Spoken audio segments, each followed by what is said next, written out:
뉴스를 통해 많은 분들이 보셨겠지만 올해 노벨 평화상 수상자는 콩고 민주공화국의 의사인 드니 무퀘게입니다.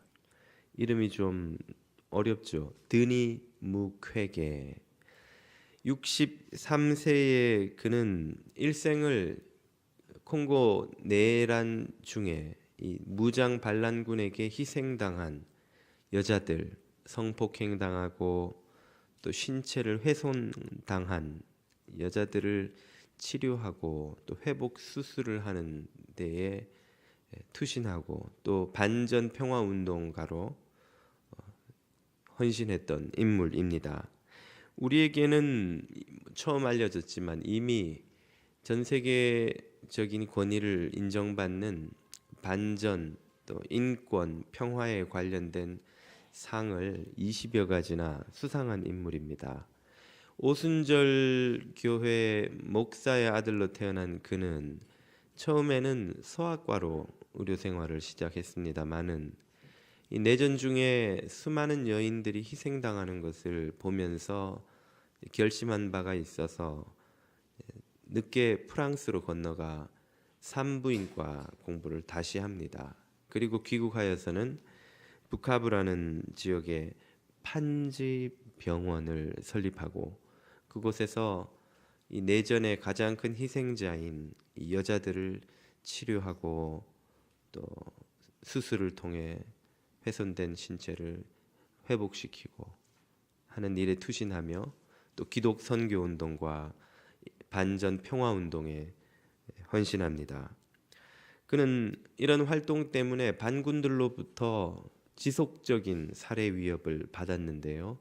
실제로 2012년 10월에는 4명의 무장 반군이 그의 집에 침입해서 딸을 인질로 삼고 기다리다가 퇴근하는 그에게 총격을 가했습니다. 그의 경호원이 현장에서 목숨을 잃었지만 천만다행으로 그는 구사일생 목숨을 건지게 되지요. 그리고는 프랑스로 피신했다가 3달 만에 다시 고국으로 돌아오는데요. 그가 돌아오는 날 이 공항에서 병원까지 이 거리에는 수만 명의 시민들과 환자들이 나와서 그를 환영하기도 했다고 합니다. 그의 삶이 고귀했던 이유는 그가 의사로서 큰 돈을 벌었거나 높은 사회적 지위에 오르고 안락하고 편안한 삶을 얻었기 때문이 아닙니다. 오히려 그와는 반대로 그가 원하기만 했다면 얻었을 수 있는 그 모든 풍요와 안락함과 편안함을 오히려 그는 잃어버리는 길을 선택했기 때문이죠. 그는 의사라는 직업을 더 많은 돈을 벌어다 주는 도구로 여기지 않고 고통당하는 사람들을 살리고 세상을 치료하고자 하는 하나님의 손으로 주님의 그 도구로 그는 여겼던 것입니다. 바로 이 소명의식이 직업이 내게 없다면, 이 소명의식이 없는 직업이 있다면 그 직업은 아마도 가장 비천한 것이라고 할 수 있습니다. 그 직업이 어느 분야의 그 무엇이든 상관없이 말이죠. 천민자본주의, 파리스 캐피탈리스무스라는 단어는 독일의 사회학자인 막스 베버가 처음 사용했습니다. 이 단어는 파리스와 캐피탈리스무스가 결합한 하여 만든 단어인데요. 파리스는 인도의 카스트 제도에서 등장하는 그 천민을 가리킵니다. 인도는 4개의 계급으로 사람을 나누는 카스트라는 신분 제도를 가지고 있죠. 가장 고귀한 브라만으로부터 가장 비천한 수드라까지 사람은 이 4개 계급으로 나뉘어지는데 가장 천한 수드라보다도 더 비천해서 이 계급 분류에 넣지도 않는 소위 불가촉 천민이라는 사람이 있습니다.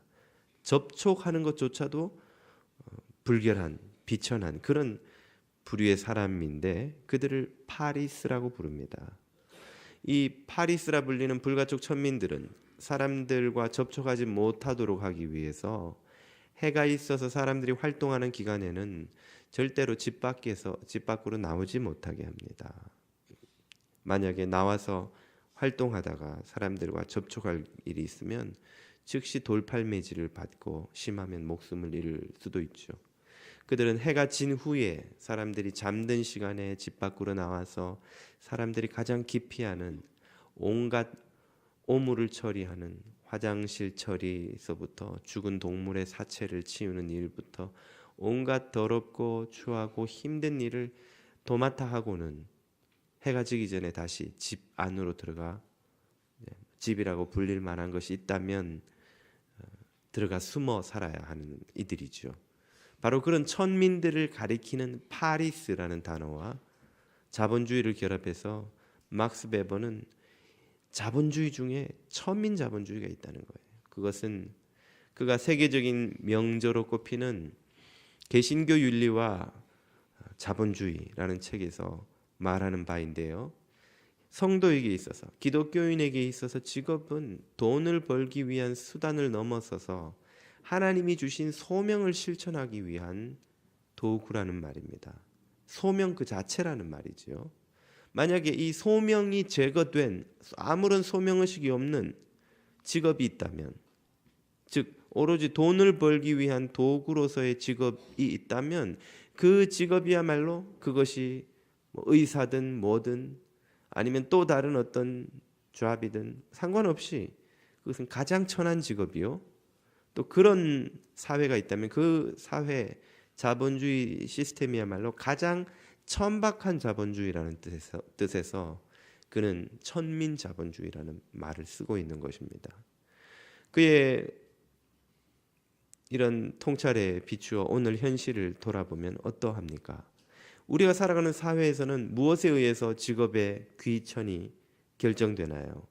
옛날에는 직업 자체에 귀함과 천함의 분류가 있긴 했습니다만 오늘날 이 자본주의 사회에서의 직업의 귀천은 곧 그 직업이 얼마를 벌어다 주느냐에 달려있죠. 사람들이 큰 돈을 벌기만 한다면 어떤 수단을 써서 벌었든지 결국 그는 얼마 지나지 않아 회장으로 불리면서 그가 저지른 모든 짓은 그 뒤에 다 용서가 되는, 묻혀버리는 사회를 우리는 살아가고 있지 않습니까? 그렇다면 우리의 현실은 이 막스 베버가 꼬집는 천민 자본주의 사회와 얼마나 다른 것일까요?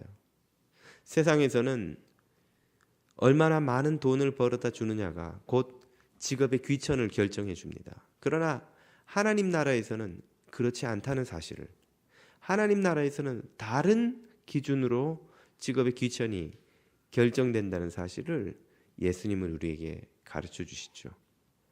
그 답을 오늘 본문이 우리에게 알려주십니다.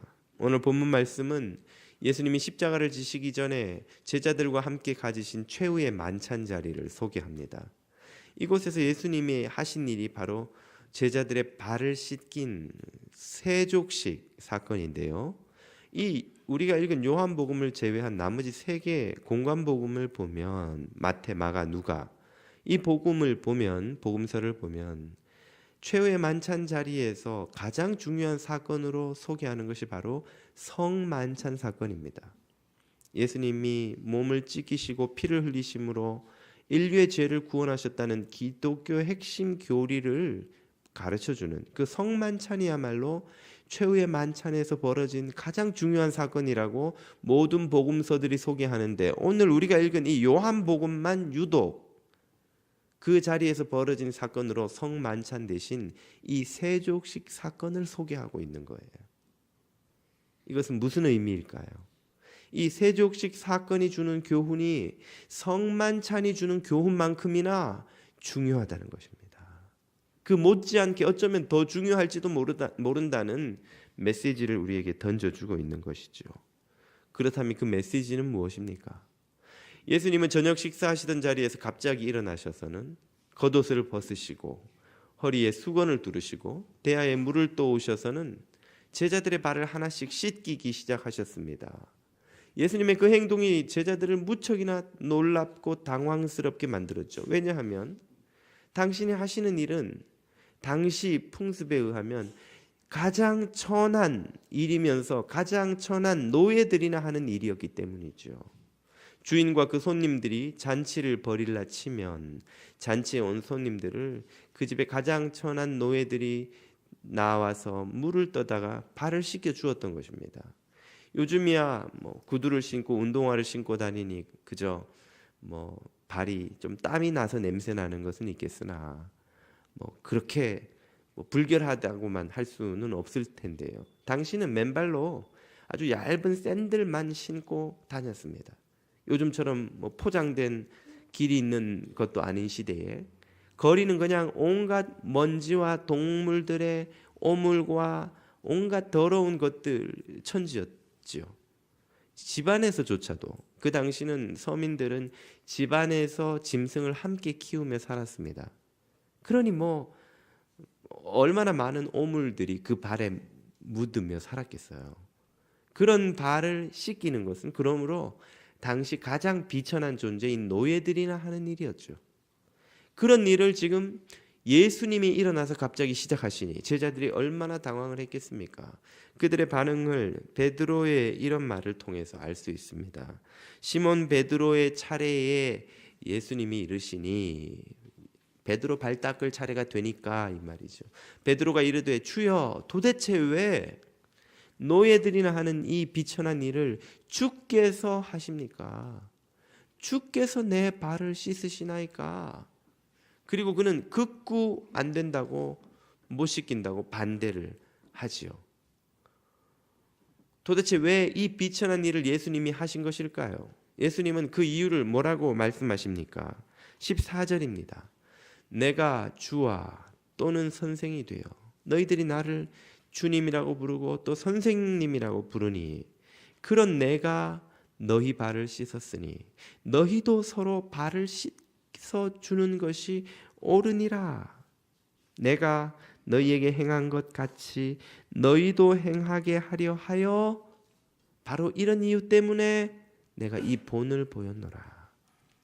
너희도 서로 발을 씻게 하기 위해서, 다시 말해서 세상의 원리를 쫓아 살지 않고 천국의 원리를 쫓아 살게 하도록 만들려고 내가 지금 본을 보였다 하는 말입니다. 세상의 원리는 천한 자가 귀한 자를 섬기지요. 섬기는 자는 천한 자이고 섬김을 받는 자가 귀한 자입니다. 섬기는 일은 그러므로 천한 일입니다. 그러나 천국에서는 정확히 그 반대입니다. 천국에서는 귀한 자가 섬깁니다.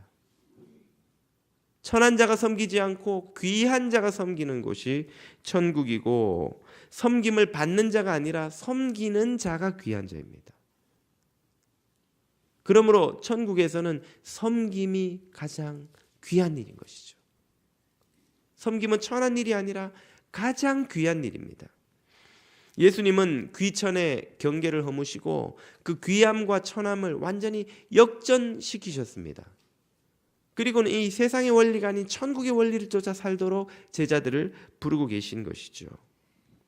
만약에 이 원리를 쫓아 살지 못한다면 제자들이 주님과 아무 상관이 없는 자라고 예수님은 말씀하기까지 하십니다. 16절에서 뭐라고 하십니까? 내가 진실로 진실로 너희에게 이르노니, 예수님이 말씀을 하실 때는 세 가지 방식으로 강조하십니다. 첫 번째 예수께서 이르시되, 두 번째 예수께서 진실로 이르시되, 세 번째 예수께서 진실로 진실로 두 번이나 강조해서 이르시는 때가 있습니다. 이 두 번이나 강조한 표현은 예수님이 가르치신 교훈 중에서도 가장 귀한 메시지라는 말이에요. 자, 이걸 너희가 모르면 안 된다. 절대로. 다른 건 잊어버려도 이건 잊어버리면 안 된다. 뭡니까? 종이 주인보다 크지 못하고 보냄을 받은 자가 보낸 자보다 크지 못하나니. 너희는 지금 종이고 보냄을 받은 자들이지. 나는 너희를 보낸 주인이고 보낸 자고, 내가 당연히 너희보다 크지 않느냐. 그런데 더 크고 존귀한 내가 이렇게 낮아져서 섬겼는데 만약 너희가 나를 쫓아 나처럼 이렇게 섬기는 삶을 살지 않는다면 너희는 내가 보낸 자가 아니라는 말이에요. 너희는 내 종이 아니라는 말이에요. 만약 섬기는 삶을 살지 않는다면, 예수님의 섬김의 본을 쫓아 살지 않는다면, 그가 교회를 다니든 안 다니든 무슨 직분을 받았든 안 받았든 교회 생활을 얼마나 오래 했든 안 했든 상관없이 그들은 예수님과 아무 상관이 없는 자라는 말이에요. 예수님이 보낸 자가 아니라는 말이에요. 예수님의 종이 아니라는 말이에요. 오늘 저와 여러분은 예수님과 상관이 있는 자들입니까? 예수님의 보내심을 받은 자들이며 예수님의 종들인가요? 저와 여러분이 예수님과 상관 있는 제자들 되기를 축복드립니다. 섬김의 본을 쫓아 산다는 것은 무슨 뜻입니까?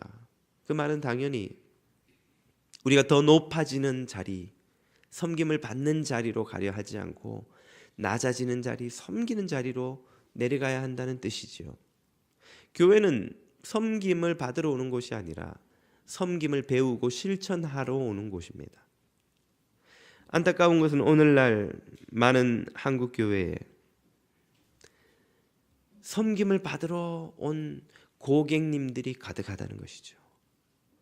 교회의 성도와 그리스도의 제자들이 가득해야 되는데 고객님들이 가득해요.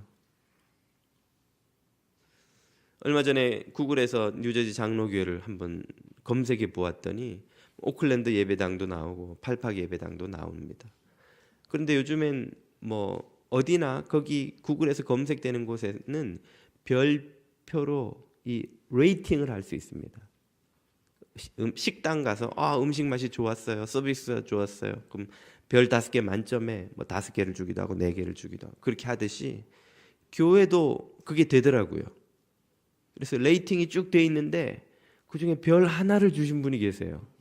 그래서 도대체 왜 뭐가 섭섭해서 그랬나 들어가서 보니까 사연은 그러합니다. 이분이 뉴저지 장로교회를 찾아서 여기를 왔는데 입구에서 아마 안내하시는 분한테 그렇게 말씀하셨나 봐요. 오늘 제가 이 교회 처음 방문합니다. 그랬더니 그분이 다소 무뚝뚝하게 위로 올라가세요. 그리고 끝이더래요. 이렇게 방문자를 환영하는 법이 어디 있냐고 교회 별 하나로 딱 레이팅을 준 거예요. 제가 생각에 이분이 교회를 정말 처음 와본 분이었다면 그렇게 느낄 수도 있겠구나. 근데 만약 이분이 교회 신앙생활을 좀 했고 교회라는 것을 안다고 생각하고 스스로를 기독교인이라고 생각하는 분이라면, 그래서 좋은 교회를 찾아와야겠다고 오신 분이라면 참 안타깝지만 이분은 기독교가 뭔지를 아직도 모르고 있구나 하는 생각이 들었습니다. 아마도 그분은 방문자라고 교회를 가면 새가족 일꾼이나 무슨 목회자들이나 아니면 무슨 사람들이 달려나와서 자신을 따뜻하게 아니면 적어도 좋은 자리로 이렇게 안내해서 예배를 잘 드리도록 이렇게 도와줄 거라고 기대를 했던 것 같아요. 아마 그런 시스템이 잘 돼 있는 교회에서 신앙생활을 하셨을지도 모르겠습니다. 그러나 사실 그렇게 하지 않았기 때문에 마음이 섭섭하고 불만이 생기고 그래서 교회의 레이팅이 별 하나로 떨어져야 한다면 이분이 교회 나올 때 가졌던 마음가짐은 무엇이었겠냐는 말이죠. 자신이 영적 서비스를 충분히 받아야 하는 고객이라고 혹시 생각한 것은 아니겠습니까? 교회 예배를 드리러 왔는데 예배 시간은 얼마 안 남았는데 파킹 안내가 제대로 안 돼서 막 줄을 서 있는 거예요. 도대체 이 교회 봉사하시는 저분은 이 파킹하는 법을 이렇게 안내를 못하나, 이렇게 하면 될 것 같은데 저 답답하고 짜증나고. 예배 드리기 전부터 은혜가 달아나요. 예배를 드리러 왔는데 스피커가 잘 들리고 목사의 얼굴이 잘 보이고 참 은혜를 받을 만한 좋은 자리에 앉아야 되는데 말이에요. 자리도 없이 스피커도 잘 안 들리는 사각지역 구석에 어떻게 안내를 받고 자리에 앉으면 왠지 화가 나고 어쩜 무시당한 것 같고 기분이 나쁘고. 늘 내가 드리던 좋은 자리가 있는데 거기 딴 사람이 앉아서 내가 못 앉게 되면 그것도 짜증이 나는 거예요. 설교를 듣는데 왠지 오늘따라 목사의 설교가 왔다 갔다 하고 무슨 소리인지 모르겠고 잠이 오고 목사가 설교 준비를 제대로 못했구나. 아유 헌금도 아깝고 막 괜히 예배 드리러 왔다 싶고 말이지. 딴 교회 갈 걸 아니면 집에서 인터넷으로 설교나 들을 걸 말이지 뭐 그런 생각도 드는 거예요. 아이를 교육부에 보냈더니 뭔가 제대로 된 교육을 잘 못 받는 것 같아요. 그러면 교육부 전도사가 참 왠지 불만이 생기고 교사들은 뭐 하는지 교육부 시스템은 왜 이 모양인지 불만이 생기는 거예요. 왜 그런 것일까요? 혹시 여러분 중에 목사님 그런 상황에 당연히 짜증나고 화나고 불만 생기는 게 당연한 것 아닙니까? 이런 생각이 드신다면 한번 우리가 반문해 보아야 합니다. 혹시 내가 교회에 그리스도의 제자로 와 있는지 아니면 고객님으로 와 있는지.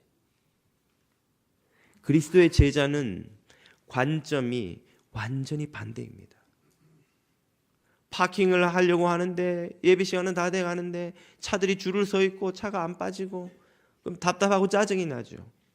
교회를 10년 20년 다닌 나도 이렇게 짜증이 나는데 혹시 새 가족이 지금 와서 여기 줄 서 있다면 얼마나 시험에 들 것인가. 저 주차 봉사하시는 분은 돈 한 푼 받는 것도 아닌 자원봉사자인데 뭐가 아쉬워서 뭐가 아쉬운 게 있어서 이 추운 날 나와서 저렇게 봉 흔들면서 막 이리 빼고 저리 빼고 욕 먹어가면서 저러고 계시는가. 나라도 차를 차라리 빼서 한 바퀴 돌아서 와서 딴 분들이 더 빨리 파킹할 수 있도록 도와주자. 그리스도의 제자들은 그렇게 생각하는 거예요. 예배를 드리러 와서 목사 얼굴도 잘 보이는 제일 좋은 자리 앉으려고 하다가도 나는 신앙생활을 이렇게 오래 했는데 설교 좀 오늘 제대로 못 듣는다고 내가 뭐 교회를 떠날 건가 무슨 믿음을 버릴 건가. 혹시 새 가족들이 왔는데 오늘 복음을 듣고 구원을 받고 진리를 깨닫고 하는 데에 혹시 도움이 될까 하여 다른 사람들이 그 자리에 앉도록 하고 일부러 구석진 자리 스피커도 잘 안 들리는 사각지대 지역 자리 내가 앉는 게 도움이 되지 않을까. 목사의 설교가 왠지 왔다 갔다 하고 죽을 쓰면 목사님이 무슨 한 주간 힘든 일이 계셨는가, 설교 준비할 시간이 없으셨는가, 목사님을 위해 기도해야 되겠구나. 기도가 시작되고 나야 오늘 설교 한 편 안 듣는다고 뭐 무슨 믿음이 떨어지고 하진 않겠지만 혹시 여기 오늘 이 설교를 듣고 주님을 만나야 하는 새 가족이나 믿음이 어린 자들이 혹시 이 중에 있을지도 모르는데 그런 사람들이 믿음이 떨어지지 않도록 기도가 시작되는 것. 그게 제자들의 모습이죠. 아이들을 교육부에 보냈는데 왠지 교육부가 뭐가 부서가 잘 안 되는 것 같고 아이들이 잘 못 배우는 것 같으면 그 교육부 교사들이 무슨 돈을 받고 와서 하는 사람들입니까? 뭘 그거 해서 무슨 영화를 볼 사람들이에요. 그렇게 와서 남의 아이들을 아침 새벽부터 와서 준비해서 가르치고 그 집에서 케어를 해도 막 소리가 나오는 우리 말썽꾸러기 아들 딸을 그렇게 돌봐주는 교사들이 고맙고 전도사님이 고맙고 어떻게 하면 내가 교육부에 좀 도움이 될까? 내가 은사가 있으면 나라도 가서 좀 섬기는 교사가 될까? 혹시 은사가 없다면 보조교사라도 아니면 그것도 할 형편이 아니면 선생님들 내가 간식이라도 좀 한 주 갖다 드리고 전도사님 손 붙잡고 한번 위로라도 한마디 하고 이제 신학교 막 졸업한 전도사님이 아이들 교육하느라고 뭘 참 아신다고 얼마나 고생이 많으신가. 전도사님 위해 기도가 시작되고 어떻게 하면 교육부를 더 건강하고 발전된 곳으로 자녀들을 잘 양육하는 곳으로 만들까 고민이 시작되고 기도가 시작되고 실천이 시작되는 것이 그리스도의 제자의 관점인 거예요. 그리스도의 제자는 섬기며 주의 몸된 교회를 세우려 하는 사람들이지. 교회 와서 영적 은혜, 영적 서비스 받아서 기분 좋게 해서 한 주간 돌아가서 한 주 잘 사는데 필요한 걸 받아가기로 작정하고 오는 사람들이 아닌 것이죠. 그들은 고객님입니다. 고객님. 고객님 참 잘 오셨습니다. 오늘도 은혜 많이 받으시고 헌금도 좀 내놓고 가시고 하십시오. 우리가 혹시 그리스도의 제자가 되는 데는 관심이 없고 좋은 식당 가서 서비스를 받듯이 영적 서비스를 받으러 교회 나오는 이들은 아닌지요. 한 주를 기분 좋게 보내려면 차라리 그 돈으로 좋은 식당 가서 맛있는 밥을 먹고 서비스 기분 좋게 받고 집에 가는 게 훨씬 좋을지도 모릅니다.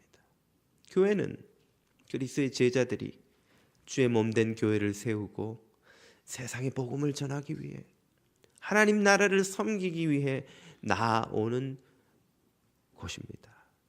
저와 여러분이 고객이 아니라 그리스도의 제자로 이 자리에 있을 수 있기를 축복드립니다.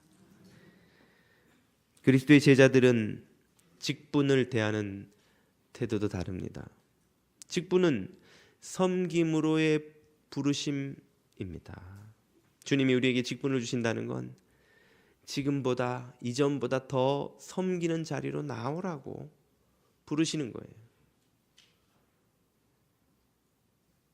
서리 집사라도 직분을 받으면 섬기라고 그러시는구나.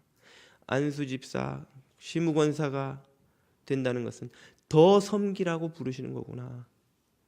목사 장로가 된다는 것은 죽도록 섬기라고 부르시는 거구나. 그래서 직분을 받으면 받을수록 우리는 이제 죽었구나 이 생각을 하고 이제 더 섬길 것으로 결단을 해야 마땅합니다. 한국 교회는 이 천국의 원리를 모릅니다. 오랜 유교의 잔재가 몸에 스며들어 있어서 이 직분이 마치 계급의 단계인 줄 알아요. 형제 자매라고 불리면 왠지 무시당하는 것 같고 집사님 하고 인사를 받아야 좀 내가 대접받는 것 같고 기왕 집사면 안수 집사나 시무권사가 돼야 되겠고 그래도 기왕이면 장로가 돼야 좀 내가 이 교회에서 이제야 좀 대접을 받는 것 같고 이제야 좀 제대로 된 위치에 올라간 것 같은 유교 사회에서 이 권위주의 하이라키를 세워놓고 더 높은 사람, 낮은 사람을 세워가면서 줄 세웠던 것이 몸에 배어 있어서 우리는 직분도 계급인 줄로 이해를 하는 거예요. 이 직분은 섬김의 부르심이요 직분을 얻으면 얻을수록 더 낮은 자리로 떨어져 섬기도록 요구받는다는 사실을 그 반대라는 사실을 우리가 모르는 거예요. 예수님께서 이렇게 말씀하셨죠. 본문 7절입니다. 예수께서 대답하여 이르시되 내가 하는 것을 내가 지금 너희 발을 씻기는 것을 네가 지금은 도대체 무슨 뜻인지 알지 못하지만 이후에는 성령을 받게 되어 그 성령님이 진리를 너에게 가르쳐 주시면 그 비밀을 알게 되리라. 알리라. 이것이 직분이 계급이 아니요 섬김이라는 사실을 너희가 알면 17절 너희가 이것을 알고 행하면 복이 있으리라. 이 사실을 알고 섬김의 자리로 내려가면 복이 있는데 우리는 이것을 모르고 아직도 계급이라고 생각을 하고 직분을 받으면 갑자기 목소리가 커지고 숙이던 목이 뻣뻣해지고 그때부터 지적질이 시작되는 거예요. 똑바로 하라고 이게 이 모양이냐고 저렇게 하라고 시키기 시작하는 거예요. 섬기지 않고 그 다음부터 시키기 시작하는 거예요. 소위 갑질을 하기 시작합니다. 왜 그럴까요? 직분을 계급이라고 생각하기 때문에. 계급.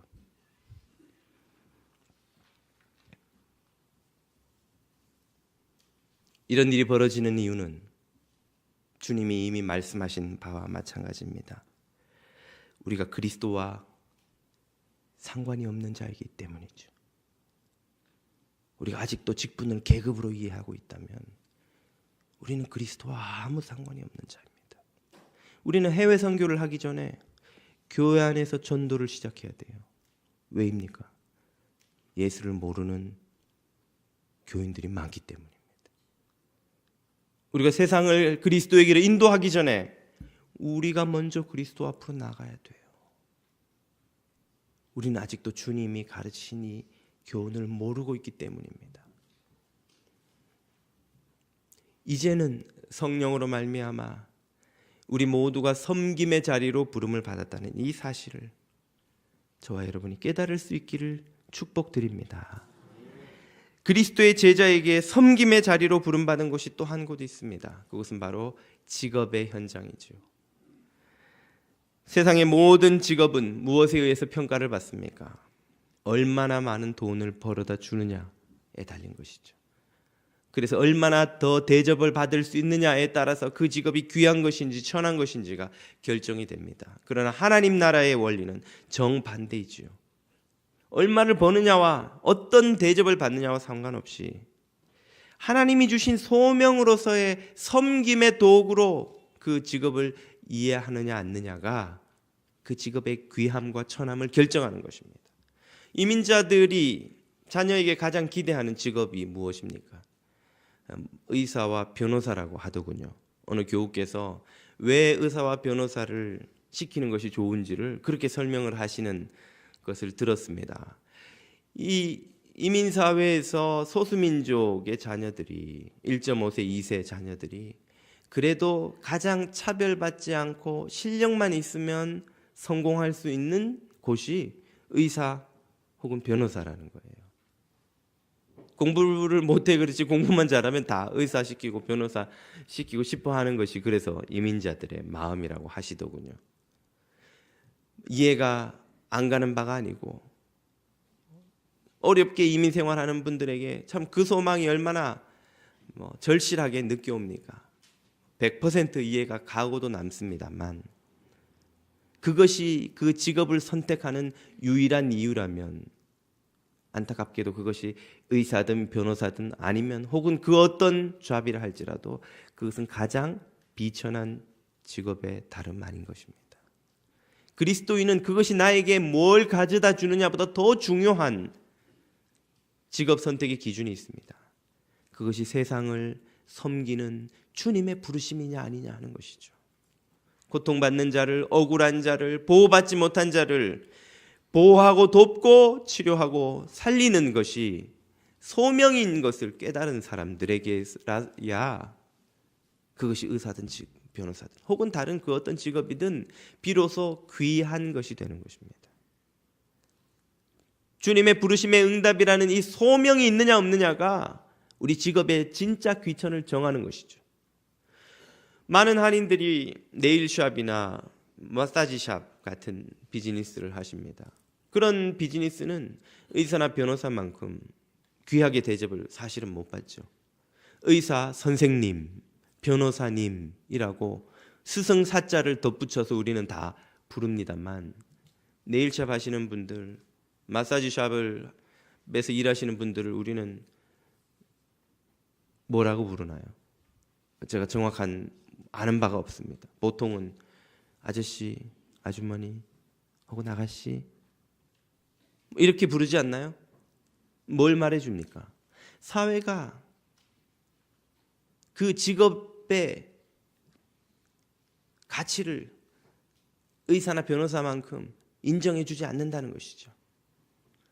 그러나 그 일이 예수 그리스도의 섬김의 부르심에 대한 응답으로 오늘 내가 만나는 고객들을 섬기는 마음으로 섬김의 자리, 봉사의 자리로 나아가는 것이라는 이 소명의 의식을 갖고 임하는 사람에게 있어서는 그 어떤 직업보다 귀한 것이요, 그 어떤 직업보다 주님과 닮은 것이 이것입니다. 예수님께서 발을 씻기신 모습과 가장 닮은 모습이 아닌가요? 제가 예전에 눈 안과 수술을 받을 일이 있어서 병원에 갔더니 그 의사분이 그리스도인이에요. 수술을 앞두고 딱 가운을 입고 들어오시더니 첫 마디가 목사님 기도하겠습니다. 그러더니 수술을 위해 기도하시더라고요. 그러면서 수술을 하시는데 제가 얼마나 마음이 참 위로도 되고, 수술하면 긴장하잖아요. 여러분 쌍꺼풀 수술할 때 다 긴장되지 않으시던가요? 그것만 해도 긴장이 되는데 눈에 구멍을 뚫는 수술이니 얼마나 긴장이 되겠어요. 마음이 굉장히 편안하고 또 믿음이 가는 거예요. 아, 이분이 주님 앞에 기도하는 마음으로 내 눈을 수술하는구나. 이 믿음으로 수술을 하는데 허투루 할까? 이런 생각이 드는 거예요. 그 일이 의사라서가 아니라 그분이 그 일을 하나님 앞에서 고객을 정말 섬기는 마음으로 하고 있다는 것을 깨달을 때 고객이 정말 위로가 되는 것이죠. 우리가 사람들의 발을 씻기든 네일을 하든 밥을 한 끼를 대접하든 혹은 물건을 만들어 팔든 혹은 고객들의 옷을 세탁해서 주든 그 어떤 일이라 할지라도 이것 해서 돈 더 버는 어떻게 하면 돈을 더 벌까 하는 마음으로 임한다면 그것은 그냥 가장 천한 직업인 거예요. 그러나 이것이 주님을 섬기듯 혹 또 주님의 섬김의 본을 본받아 주님이 제자들의 발을 씻기듯 나도 낮은 자리로 내려가 형제자매들의 이 땅을 함께 살아가는 동료 인간들의 삶을 복되게 하고 섬기고 오늘 내가 해주는 밥을 먹고 내가 해주는 서비스를 받고 내가 해주는 내가 만든 상품을 통해서 이 사람들이 정말 복을 누리고 이 세상을 복되게 하는 이 사명을 감당하기 위해 하는 일이라면 그 일은 세상에서 가장 귀한 직업이 되는 것입니다. 하나님 나라의 귀천은 이렇게 완전히 다른 기준에 의해서 소명에 의해서 새롭게 정의되는 것이죠. 예수님이 이렇게 말씀하셨습니다. 내가 주와 또는 선생이 되어 너희 발을 씻었으니 너희도 서로 발을 씻어주는 것이 옳으니라. 너희가 이것을 알고 행하면 복이 있으리라. 여러분의 직업이 그 어떤 것이든 세상을 섬기고 치유하고 회복시키기 위한 주님의 손과 발이 된다는 사실을 깨닫고 그렇게 섬기실 때에 여러분에게 복이 있을 줄로 믿습니다. 여러분은 오늘 왜 교회에 오셨나요? 섬김을 받으러 오셨습니까? 혹은 섬기러 오셨습니까? 여러분은 일터에 매일 아침 왜 나가십니까? 돈을 더 벌러 나가시나요? 혹은 이 세상을 섬기러 나가시나요? 저와 여러분이 주님의 본을 받아 섬김을 실천함으로 천국의 복을 누리실 수 있기를 축복드립니다. 기도드리겠습니다.